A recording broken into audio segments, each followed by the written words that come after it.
Welcome to go to science मेरे प्यारे बच्चों। तो आज मैं लेकर के आ गया हूँ बहुत ही इंपॉर्टेंट टॉपिक और बहुत ही ज़्यादा इंपॉर्टेंट टॉपिक जिसका नाम है रिफ्रैक्टिव इंडेक्स। जैसा कि आपने देख लिया होगा थंबनेल के अंदर या आपने नोटिफिकेशन के अंदर, ठीक है। तो चलिए स्टार्ट करते हैं रिफ्रैक्टिव इंडेक्स, जो कि बहुत ही ज़्यादा कॉम्प्लेक्स माना जाता है और बहुत ज़्यादा समझने में प्रॉब्लम होती है, अलग अलग कन्फ्यूजन्स क्रिएट होते हैं अलग अलग क्वेश्चंस को लेकर के, ठीक है। तो चलिए स्टार्ट करते हैं हम लोग रिफ्रैक्टिव इंडेक्स। तो रिफ्रैक्टिव इंडेक्स होता क्या है, इसकी शुरुआत यानी इसकी स्टार्टिंग हम थोड़ा सा पीछे जा करके करेंगे। पीछे का क्या मतलब है सर? इसका मतलब है कि हम लोग थोड़ा सा देखेंगे कि रेयर मीडियम और डेंसर मीडियम होता क्या है, जो कि हमने पहले भी पढ़ रखा होगा, शायद आपने सुन भी रखा होगा। तो देखो रेयर मीडियम का क्या मतलब है बच्चों? रेयर मीडियम का मतलब है स्पीड ऑफ लाइट, या ना जिसके अंदर जो स्पीड ऑफ लाइट होती है वो फास्ट होती है काफ़ी। मैं रेयर मीडियम का मतलब समझाता हूँ। देखो एक ऐसी जगह जहाँ पर जो पार्टिकल्स हैं एयर के, जो ऑब्जेक्ट्स हैं वो उतना ज़्यादा पास नहीं है, मतलब वो थोड़े से ओपन है, खुले खुले रखे हुए हैं, काफ़ी गैप है उनके बीच में। तो हम ऐसे स्पेस को कहते हैं, ऐसी जगह को कहते हैं रेयर, और ऐसी मीडियम को कहते हैं हम लोग रेयर मीडियम। मीडियम मतलब होता है बच्चों कि ऐसी जगह जहाँ से लाइट पास कर सके, उसको हम लाइट की मीडियम कहते हैं, राइट। तो कहने का मतलब है कि रेयर मीडियम वो होता है जहाँ से लाइट को पास करने में कोई प्रॉब्लम नहीं हो, मतलब पार्टिकल्स काफ़ी दूर दूर है, ऑब्जेक्ट्स काफ़ी दूर दूर है, तो वहाँ से पास होने में उसको आसानी होगी, यानी कि लाइट की जो स्पीड होगी वो काफ़ी ज़्यादा फास्ट होगी। इसी तरह से डेंसर मीडियम की अगर मैं बात करूं तो डेंसर मीडियम का मतलब होता है, डेंस मतलब होता है बच्चों बहुत ही ज़्यादा घना, बहुत ही ज़्यादा पास अगर कोई पार्टिकल्स हैं, अगर कोई चीज़ बहुत ज़्यादा पास होते तो उनको कहते हैं डेंसर। और मीडियम मतलब यहाँ पे लाइट की बात हो रही है, तो डेंसर मीडियम का मतलब होता है जहाँ पर लाइट को ट्रैवल करने में, लाइट को पास करने में बहुत ज़्यादा प्रॉब्लम का सामना करना पड़ता है। इसको मैं एक एग्जाम्पल से समझाता हूँ। फॉर एग्जाम्पल, आप बाइक से या स्कूटी से जा रहे हो और जा रहे हो और रोड पूरा खाली है, मतलब कोई आसपास नज़र नहीं आ रहा, तो ऑब्वियसली आप ऑटोमेटिक अपने जो गाड़ी है, अपनी जो बाइक है, स्कूटी है, आप उसकी वेलोसिटी को बढ़ा लोगे, क्योंकि वहाँ पर आसपास में कोई है ही नहीं, पूरा का पूरा खाली रोड है, तो आप आराम से अच्छी खासी स्पीड से चलोगे, मतलब आपकी स्पीड फास्ट होगी। क्यों? क्योंकि आसपास में काफ़ी ज़्यादा गैप है, मतलब रेयर है आपका जो स्पेस है, आपका जो पाथ है। इसी तरह से अगर मान लो कि आप चलाते चलाते गाड़ी और आ गए किसी मार्केट प्लेस पे जहाँ पे भीड़ बहुत ज़्यादा है, राइट, तो अगर भीड़ बहुत ज़्यादा होगी तो आप ऑटोमेटिकली आपकी जो वेलोसिटी है आप कम कर लोगे, बिकॉज उसके अंदर आपको गाड़ी चलाने में जो है वो परेशानी होगी। सेम इसी तरह से बच्चों लाइट के लिए भी ऐसा ही होता है।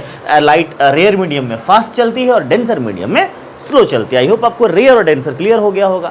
अब चलते हैं आगे। अब ये ऑप्टिकल डेंसिटी क्या होती है बच्चों? देखो, अगर लाइट को लाइट के लिए जो मीडियम्स होते हैं, चाहे रेयर चाहे डेंसर, इनको कहा जाता है ऑप्टिकली डेंसिटी या ऑप्टिकल डेंसिटी बोलते हैं इसको हम लोग। What is optical density? Optical density ये बताता है कि किसी भी मीडियम में लाइट की स्पीड फास्ट होगी या स्लो होगी। अगर ऑप्टिकल डेंसिटी ज़्यादा है, इसका मतलब डेंसिटी ज़्यादा होने का मतलब लाइट की वेलोसिटी स्लो होगी। अगर ऑप्टिकल डेंसिटी कम है, लाइट की वेलोसिटी जो होगी बच्चों वो ज़्यादा होगी। मतलब ऑप्टिकल डेंसिटी को ही दूसरे टर्म में हम लोग बुलाना शुरू कर देते हैं रिफ्रैक्टिव इंडेक्स, ठीक है। अब ये रिफ्रैक्टिव इंडेक्स क्या है? ऑप्टिकल डेंसिटी को मेजर करने का एक क्या नाम है, क्वांटिटी है। अब फॉर एग्जांपल मैंने बोला आपसे कि एक मीडियम है लाइट की, जिसमें लाइट को ट्रैवल करने में प्रॉब्लम हो रही है, लाइट की ऑप्टिकल डेंसिटी उसमें ज़्यादा है। अब आप कहोगे सर इस ऑप्टिकल डेंसिटी को हम मेजर कैसे करें?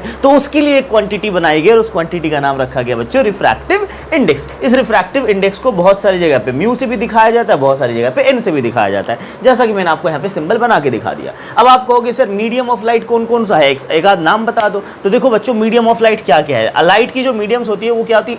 एयर मतलब एयर में भी लाइट ट्रैवल कर सकती है, ग्लास में भी लाइट ट्रैवल कर सकती है, वाटर में भी लाइट ट्रैवल कर सकती है, डायमंड में भी लाइट ट्रैवल कर सकती है। तो ये सब मीडियम ऑफ लाइट कहलाती है बच्चों। इसी में जनरली कोई डेंसर है, कोई रेयर है, यानी ऑप्टिकल डेंसिटी एक कॉम्पैरेटिव वर्ड है, ठीक है। जैसे फॉर एग्जांपल मैं आपसे बोलूं एयर और ग्लास में या एयर और वाटर में कौन डेंसर है? आप बोलोगे सर वाटर के पार्टिकल काफी पास है, तो वाटर डेंसर मीडियम है और एयर रेयर मीडियम है। अब मैं बोल दूं अच्छा बताओ, अभी वाटर डेंसर था, एयर रेयर था। अब मैं पूछूं अगर वाटर और ग्लास में बताओ किसकी डेंसिटी ज्यादा है, यानी कौन ऑप्टिकली ज्यादा डेंसर है, तो आप क्या बोलोगे? आप बोलोगे सर इस बार जो है वो ग्लास ज्यादा डेंसर है और वाटर जो है वो रेयर मीडियम है। आपने देखा अभी वाटर डेंसर मीडियम था, कब? जब हमने वाटर को कंपेयर किया एयर से, लेकिन अभी वाटर रेयर मीडियम हो गया, कब? जब उसको हमने कंपेयर किया ग्लास से। समझ आई बात। तो ऑप्टिकल डेंसिटी और रिफ्रैक्टिव इंडेक्स जो बच्चों ये जो टर्म है, ये जो क्वांटिटी है, ये कंपैरेटिव टर्म है, ये एक रिलेटिव टर्म है। हम किसी से रिलेट करके ही बता सकते हैं कि इसकी ऑप्टिकल डेंसिटी ज्यादा है या कम है। ओके बच्चों, क्लियर है। अच्छा, ये तो हो गई बात रिफ्रैक्टिव इंडेक्स की कॉन्सेप्ट की कि है क्या। अब हम थोड़ा सा बात कर लेते हैं यहाँ पर। तो यहाँ पे मैंने दो मीडियम लिया है, दोनों मीडियम में जो पहली मीडियम है उसमें वेलोसिटी ऑफ लाइट बच्चों क्या है, v1 है। दूसरे मीडियम में वेलोसिटी ऑफ लाइट बच्चों क्या है, v2 है। अच्छा, पहले मीडियम की रिफ्रैक्टिव इंडेक्स कितनी है बच्चों, n1 है। दूसरे मीडियम की रिफ्रैक्टिव इंडेक्स कितनी है बच्चों, n2 है, राइट। अच्छा, अब मैं आपसे पूछूं कि बताइए refractive index of two medium 2 with respect to 1 को कैसे दिखाते हैं। मतलब 1 के रिस्पेक्ट में मीडियम 2 की रिफ्रैक्टिव इंडेक्स कितनी है। अब आप कहोगे सर इसका क्या मतलब है, इसका क्या मीनिंग है। मैं आपको ये बताना चाह रहा हूं कि आपसे मैं ये पूछना चाह रहा हूं कि बताओ ये जो मीडियम 1 है, ये मीडियम 1 मान लेते हैं, इसको मीडियम 2 मान लेते हैं। मान लो कि ये जो हमारा इसके अंदर, इस मीडियम 1 के अंदर वेलोसिटी ऑफ लाइट है बच्चों, इस मीडियम 1 के अंदर वेलोसिटी ऑफ लाइट है फॉर एग्जांपल 10 मीटर पर सेकंड, मैं एग्जांपल ले रहा हूं। और इस 2 मीडियम में वेलोसिटी ऑफ लाइट है बच्चों 20 मीटर पर सेकंड। अब आप मुझे बताओ कि किस में वेलोसिटी ऑफ लाइट ज्यादा है। आप बोलोगे मीडियम 2 में। मैं आपसे पूछूं 1 के, मतलब 1 के कंपैरिजन में, मीडियम 1 के कंपैरिजन में कितना टाइम्स ज्यादा है मीडियम 2 में। आप बोलोगे सर 2 टाइम्स। पता है आपने ये 2 टाइम्स क्या बताया, आपने ये रिफ्रैक्टिव इंडेक्स बताया कि सर जो रिफ्रैक्टिव इंडेक्स है मीडियम 2 का विद रिस्पेक्ट टू 1, ठीक है, वो कितना है बच्चों, 2 है। क्यों, क्या मतलब है इसका, कि इसका मतलब है कि जो बच्चों रिफ्रैक्टिव इंडेक्स है, यानी कि जो वेलोसिटी ऑफ लाइट है वो 1 में जो है क्या होगी बच्चों, कम है ना। Refractive index velocity of light generally कम है और वेलोसिटी ऑफ लाइट में ज्यादा है। मतलब जिसमें वेलोसिटी ऑफ लाइट ज्यादा होगी उसमें रिफ्रैक्टिव इंडेक्स बच्चों कम होगा। मैंने पहले ही बोला, अगर ऑप्टिकल डेंसिटी ज्यादा मतलब रिफ्रैक्टिव इंडेक्स ज्यादा, ऑप्टिकल डेंसिटी ज्यादा, डेंसिटी डेंसर मीडियम है तो लाइट की वेलोसिटी कम, लाइट की वेलोसिटी कम। अगर ऑप्टिकल डेंसिटी कम मतलब रेयर मीडियम है अगर, तो लाइट की वेलोसिटी ज्यादा। मतलब अगर रिफ्रैक्टिव इंडेक्स ज्यादा तो वेलोसिटी कम, रिफ्रैक्टिव इंडेक्स कम तो वेलोसिटी ज्यादा। इसका मतलब रिफ्रैक्टिव इंडेक्स और वेलोसिटी ऑफ लाइट में एक बिल्कुल ऑपोजिट का रिलेशन है, इनवर्सली प्रोपोर्शनल का रिलेशन है, राइट बच्चों। तो अगर वेलोसिटी ऑफ लाइट इसकी ज्यादा है सेकंड मीडियम की, तो पहले मीडियम और सेकंड मीडियम में किसकी रिफ्रैक्टिव इंडेक्स ज्यादा होगी, आप ही बताओ। जिसकी वेलोसिटी ऑफ लाइट कम उसकी रिफ्रैक्टिव इंडेक्स ज्यादा, यानी कि n1 जो है वो ज्यादा होगा बच्चों n2 से। क्लियर है, ये मैंने एग्जाम्पल लेके समझाया है आपको, ठीक है। यानी कि रिफ्रैक्टिव इंडेक्स एक तरह का ये है बच्चों कि हम उसको वेलोसिटी ऑफ लाइट से कंपेयर करते हैं, इसी को हम रिफ्रैक्टिव इंडेक्स कहा जाता है। इसी को हम अपने वर्ड में लिख सकते हैं n2/n1 अगर मैं लिखूं तो इसको मैं लिख सकता हूं v1/v2। अब तुम कहोगे सर पहले तो n2 लिया तो v2/v1 लिखो, फिर आपने n2/n1 लिखा तो v2/v1 लिखो। लेकिन नहीं, मैंने अभी आपसे कहा कि रिफ्रैक्टिव इंडेक्स और वेलोसिटी ऑफ लाइट में ऑपोजिट रिलेशन होता है, इनवर्सली प्रोपोर्शनल को होता है। तो अगर ये n2/n1 है तो वेलोसिटी बिल्कुल ऑपोजिट होगा, यानी v1/v2 हो जाएगा बच्चों। अच्छा, पता है आपको ये इस n2/n1 को क्या पढ़ा जाता है, इसको पढ़ा जाता है n12, मतलब क्या, refractive index of 2 with respect to 1। इसको ऐसे पढ़ा जाता है, refractive index of 2 with respect to 1। इसकी वैल्यू क्या होगी, v1/v2 होगी बच्चों, v1/v2 होगी। आई होप आपको रिफ्रैक्टिव इंडेक्स क्या है इसकी जानकारी मिल गई होगी। अब हम एक और टर्म आता है, अक्सर पेपर में पूछ लिया जाता है, खास करके सीबीएसई एग्जाम में, कि अच्छा इवन ये जो कॉन्सेप्ट है बच्चों ये सिर्फ 10th में ही नहीं 12th में भी आपको परेशान करेगा, इसलिए मैंने आपको यहाँ पे क्लियर करने की कोशिश किया है। अब हम बात करते हैं कि एक टर्म आता है एब्सोल्यूट रिफ्रैक्टिव इंडेक्स। सर ये क्या है, what is the absolute refractive index. तो चलिए हम इसकी बात करते हैं। देखो, एब्सोल्यूट रिफ्रैक्टिव इंडेक्स वो है जिसमें हम किसी भी मीडियम की रिफ्रैक्टिव इंडेक्स एयर के रिस्पेक्ट में निकालते हैं। किसके रिस्पेक्ट में निकालते हैं बच्चों, एयर के रिस्पेक्ट में। मतलब वहां पर जो मीडियम फिक्स है वो कौन है, एयर है। एयर को हमने फिक्स मान लिया है और उसी के रिस्पेक्ट में सबकी मीडियम को चेक कर लेते हैं, सब में वेलोसिटी ऑफ लाइट कितनी ज्यादा कितनी कम, तो उसी को बोल देते हैं एब्सोल्यूट रिफ्रैक्टिव इंडेक्स। क्या होता है absolute refractive index, the refractive index of any medium with respect to air, with respect to air. अब मैं इसको थोड़ा सा ना लिखता हूं अपने वर्ड में, इसको मैं हटा दूं। आई होप आपको ये चीज क्लियर हो गया होगा। तो बच्चों एब्सोल्यूट रिफ्रैक्टिव इंडेक्स, जैसा कि मैंने आपको बता दिया कि refractive index of any medium with respect to air और वैक्यूम, एयर या वैक्यूम के रिस्पेक्ट में अगर हम किसी मीडियम की रिफ्रैक्टिव इंडेक्स निकालते हैं बच्चों तो उसको कहा जाता है एब्सोल्यूट रिफ्रैक्टिव इंडेक्स। इसको हम एक एग्जाम्पल से समझ सकते हैं बच्चों कि अगर मान लो मैंने बोला कि रिफ्रैक्टिव इंडेक्स ऑफ वाटर की जो रिफ्रैक्टिव इंडेक्स है वो फॉर एग्जाम्पल कहीं पर है 3 या फिर कहीं पर लिखा हुआ है 2। इसका क्या मतलब, मैंने जस्ट एग्जाम्पल लिया है, राइट। तो इसका क्या मतलब है, इसका मतलब है बच्चों कि जो रिफ्रैक्टिव इंडेक्स ऑफ एयर है और रिफ्रैक्टिव इंडेक्स ऑफ वाटर, तो वाटर जो है रिफ्रैक्टिव इंडेक्स ऑफ वाटर वो 2 टाइम्स ज्यादा है एयर के रिफ्रैक्टिव इंडेक्स से, यानी वाटर जो है वो 2 टाइम्स ऑप्टिकली डेंसर है एयर के कंपैरिजन में।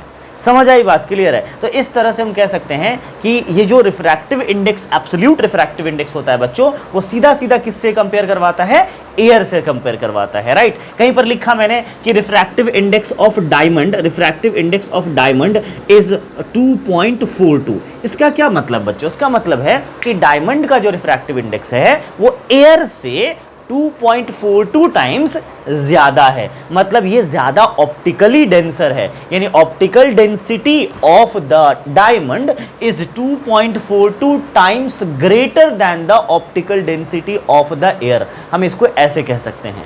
आई होप आपको ये क्या बताता है ये समझ में आ गया होगा कि इसका एब्सोल्यूट रिफ्रैक्टिव इंडेक्स अगर कहीं पर गिवन है तो उसका क्या मतलब होता है, राइट। हम अगर नहीं भी बोले विद रिस्पेक्ट टू एयर तो भी चलेगा, आप इतना बोलोगे ना absolute refractive index of diamond तो हम समझ जाते हैं कि इसका मतलब है वो एयर के रिस्पेक्ट की बात कर रहा है, कि एयर के रिस्पेक्ट में है ऐसा। इसको चलिए हम लोग अभी मिटा देते हैं। चलिए अब आप मुझे ये बताओ, इससे पहले अभी मैंने ये फॉर्मूला लिखा था कि refractive index of medium 2 with respect to medium 1 equals to v1/v2, अभी मैंने पीछे लिखा था। अच्छा, यहां पर तो एब्सोल्यूट रिफ्रैक्टिव इंडेक्स की बात हो रही है, मतलब किसके रिस्पेक्ट में, एयर के रिस्पेक्ट में। तो मान लो मैंने लिखा refractive index of any medium with respect to air. देखो मैंने क्या बोला, refractive index of any medium with respect to air, ये क्या होगा, वेलोसिटी ऑफ लाइट इन, यहां 1 था, यहां v1 है, तो यहां पे a है, तो यहां पे क्या होगा, एयर, यानी velocity of light in air divided by velocity of light in medium. कोई भी मीडियम हो सकता है बच्चों, वो वाटर हो सकता है, यानी एयर को छोड़ के, वैक्यूम को छोड़ के कुछ भी हो सकता है, वाटर, डायमंड, ग्लास, कुछ भी हो सकता है, राइट। तो क्या मैं इसको ऐसे लिख सकता हूं एब्सोल्यूट रिफ्रैक्टिव इंडेक्स के लिए? इसको मैं और थोड़ा मॉडिफाई कर सकता हूं जैसा कि बुक में दिखाया गया है। देखो बच्चों, रिफ्रैक्टिव इंडेक्स ऑफ यानी absolute refractive index of any medium को मैं ऐसे लिख सकता हूं। अब ये एनएम क्या है, absolute refractive index of any medium, तो ये अपने आप कंसिडर्ड है कि ये किसके रिस्पेक्ट में होगा बच्चों, एयर के। तो इसलिए मैंने एयर को नहीं लिखा, क्योंकि ये तो एब्सोल्यूट बोल ही दिया, तो एयर नहीं भी लिखेंगे तो चलेगा। अच्छा, इसी को मैं ऐसे लिख सकता हूं, velocity of light in air को बच्चों पता है, आपने शायद आइंस्टाइन का ये फॉर्मूला पढ़ा होगा, E इक्वल्स टू mc² पढ़ा होगा। यहां पे पता है c क्या है बच्चों, ये speed of light in vacuum है या एयर है, जो कि होती है 3 × 10⁸ मीटर पर सेकेंड। तो कहने का मतलब है हम यहां पर ये लिख सकते हैं VA की जगह पर, velocity of light in air की जगह पे C लिख सकते हैं बच्चों। तो हमने यहां लिख दिया C। ये फॉर्मूले का कोई मतलब नहीं है, बस मैंने ये इसलिए दिखाया ये फॉर्मूला क्योंकि मुझे ये समझाना था कि एयर में वेलोसिटी ऑफ लाइट को C कहते हैं, इसका कोई अभी मतलब नहीं है बच्चों, ठीक है। अच्छा, C अपॉन में नीचे क्या है बच्चों, velocity of light in any medium. हम एब्सोल्यूट रिफ्रैक्टिव इंडेक्स को इस फॉर्म में दिखा सकते हैं, इसका फॉर्मूला बच्चों इस फॉर्म में दिखाया जा सकता है। आई होप आपको एब्सोल्यूट रिफ्रैक्टिव इंडेक्स कैसे फॉर्मूला हमने निकाला ये आपको समझ में आ गया होगा इस जनरल फॉर्मूले से। क्लियर है? तो अभी तक हमने क्या क्या फॉर्मूला देखा, देख लेते हैं। Refractive index of 2 with respect to 1 is equals to, है ना, इसको ऐसे भी लिखते हैं n2/n1, या इसी को हम कैसे लिखते हैं v1/v2 बच्चों। क्लियर है? या इसको मैं पलट दूंगा, refractive index of 1 with respect to 2, तो इसको कैसे लिखेंगे, n1/n2 इक्वल टू v2/v1। क्या मैं सही लिख रहा हूं? आप लोग खुद चेक कर लीजिए, ठीक है। मैंने जैसा कि समझाया उसी हिसाब से मैंने फॉर्मूला लिख दिया है बच्चों। यहाँ पे 2 था, यहाँ 1 था, तो यहाँ 2, यहाँ 1, यहाँ पे 1 था, यहाँ 2 है, तो यहाँ 1 2, और इसका ऑपोजिट होगा वेलोसिटी में बच्चों। क्लियर है? ओके। अब मैं यहाँ पे एक और फॉर्मूला मैंने लिख दिया, nm इक्वल्स टू c/vm, यानी absolute refractive index of any medium is equal to velocity of light in air upon में velocity of light in that medium. इस तरह से हमने 3 फॉर्मूलाज पढ़ लिया और हमने c की वैल्यू भी जान ली कि c जो होती है बच्चे speed of light in vacuum, वो कितनी होती है, 3 × 10⁸ मीटर पर सेकेंड। इस तरह से ये इसकी वेलोसिटी होती है बच्चों। हम एक यहाँ पर क्वेश्चन ले लेते हैं ताकि और ज़्यादा क्लियरिटी मिल जाए हम लोगों को इसके लिए, ठीक है बच्चों। तो एक क्वेश्चन देखते हैं हम लोग जब तक के लिए। जो क्वेश्चन कुछ ऐसा है कि दे रखा है हमारे पास, velocity of light in air is 3 × 10⁸ 8 meter per second, और ये दे रखा है velocity of light in water is equal to, या ग्लास ले लेते हैं, glass is equal to 2 into 10⁸ metre per second. हमसे पूछा गया कि रिफ्रैक्टिव इंडेक्स ऑफ ग्लास निकालिए विद रिस्पेक्ट टू, है ना, air, with respect to air, ऐसा बोला गया हम लोगों को क्वेश्चन में। ठीक है सर, कोई प्रॉब्लम नहीं है, लगाते हैं फॉर्मूला। हम लोग वैसे फॉर्मूले से क्या जानते हैं बच्चों, अगर मैं ये फॉर्मूला यूज कर लूँ, कोई भी एक फॉर्मूला आप इन दोनों में से यूज कर सकते हो। Refractive index of 2 with respect to 1, ये क्या होता है, velocity of light in medium 1 upon में velocity of light in medium 2। या आप कहोगे सर ऐसे नहीं लिखो, हमें तो इससे पहले आपने ये वाला फॉर्मूला बताया था, सिर्फ इतना पार्ट बताया था, तो चलो मैं इतना ही उठा लेता हूँ, है ना। Refractive index of medium 2 upon में refractive index of medium 1 is equal to velocity of light in medium 1 upon में velocity of light in medium 2। ठीक है बच्चों, ओके। अच्छा, अब यहाँ पर क्या कहा जा रहा है, ऊपर में है refractive index of medium 2 with respect to 1, किसका, रिफ्रैक्टिव इंडेक्स 2 का। तो यहाँ पे कहा जा रहा है रिफ्रैक्टिव इंडेक्स ऑफ ग्लास, मतलब यहाँ रखेंगे refractive index of glass upon में, अच्छा इसी को आप अपॉन में लिख दो, चलो अपॉन में ही लिख लेते हैं पहले इसको, अपॉन में रिफ्रैक्टिव इंडेक्स ऑफ एयर, यहाँ पे लिख दिया हमने air, is equal to V1 by V2। अब ये बताओ इसके लिए भाई V1 क्या है, मतलब V1 का मतलब हो गया velocity of light in air upon में V2 का मतलब हो गया velocity of light in glass. अब एक बार चेक कर लो कि क्या आपको यहाँ तक क्लियर हुआ है या नहीं हुआ है। आप कमेंट में ज़रूर प्लीज़ लिख देना, अगर आपको समझ में ये चीज़ नहीं आया हो तो दोबारा बताएंगे हम आपको। वैसे मैं बता भी देता हूँ, मैंने लिखा ये फॉर्मूला तो आप पहले से जान रहे थे, मैंने बस 2 की जगह लिख दिया ग्लास और 1 की जगह लिख दिया एयर। क्यों? क्योंकि 2 का रिफ्रैक्टिव इंडेक्स चाहिए था 1 के रिस्पेक्ट में, मतलब ग्लास का रिफ्रैक्टिव इंडेक्स चाहिए था एयर के रिस्पेक्ट में, इसलिए मैंने 2 को रिप्लेस किया G से और 1 को रिप्लेस किया एयर से। तो जहां जहां 2 था वहां G रख दिया, 2 था G रख दिया, 1 था मैंने एयर रख दिया बच्चों। ओके, चलिए इसको सॉल्व कर लेते हैं थोड़ा सा। तो इसको अब मैं इस चीज़ को चाहूँ तो ऐसे लिख सकता हूँ, है ना, रिफ्रैक्टिव इंडेक्स ऑफ G यानी glass with respect to air is equal to velocity of light in air, जो कि कितना है बच्चों 3 into 10⁸ metre per second upon में क्या है 2 into 10⁸ metre per second. Okay बच्चों, क्लियर है। अब आप देखो मीटर पर सेकंड से मीटर पर सेकंड कैंसिल, 10⁸ से 10⁸ कैंसिल, 2 1 2 और 2 1.5 से ये कट जाएगा। तो कितना आया बच्चों 1.5 आया। ठीक है, मतलब रिफ्रैक्टिव इंडेक्स की कोई यूनिट भी नहीं होती बच्चों, यहाँ से एक और चीज़ क्लियर हो गया। और यहाँ क्या आया, refractive index of glass with respect to air आया 1.5। इसका मतलब है कि ग्लास 1.5 टाइम्स ज़्यादा ऑप्टिकल डेंसर है किससे, एयर से। ओके बच्चों, तो इस तरह से आपको समझ में आ चुका होगा कि कैसे हम लोग क्वेश्चंस को भी अटेम्प्ट कर सकते हैं। मान लो यहाँ पे एक क्वेश्चन और आ सकता है कि अच्छा बताइए, आपने तो निकाल लिया refractive index of glass with respect to air, मुझे अगर चाहिए क्या नाम है refractive index of air with respect to glass, यानी कि बिल्कुल ही उल्टा चाहिए इसके, तो क्या करेंगे, कुछ नहीं करना बच्चों, सीधा इसका रेसिप्रोकल कर देना है। तो मतलब यहाँ पर refractive index of air with respect to glass जो हो जाएगा वो हो जाएगा 1/1.5, यानी कि हम इसको कह सकते हैं 10/15, या फिर इसको 5 2 10 5 3 15, 0 पॉइंट बच्चों लिख सकते हैं 0.66। ओके, ये आ जाएगा। क्या मतलब, इसका ये मतलब है कि जो एयर के अंदर रिफ्रैक्टिव इंडेक्स है वो 0.66 टाइम्स ज़्यादा है किससे, ग्लास से। हम इसको ऐसे पढ़ सकते हैं, चूंकि ऑप्टिकली रेयर मीडियम होता है हमारा जो एयर होता है, और ग्लास जो है वो ऑप्टिकली डेंसर मीडियम होता है बच्चों। एयर में वेलोसिटी ऑफ लाइट जनरली ज़्यादा होगी और ग्लास में जो वेलोसिटी ऑफ लाइट होगी बच्चों वो कम होगी। यहाँ से ये भी क्लियर होता है, तो आप इस तरह से जनरली इसको फाइंड आउट कर सकते हो।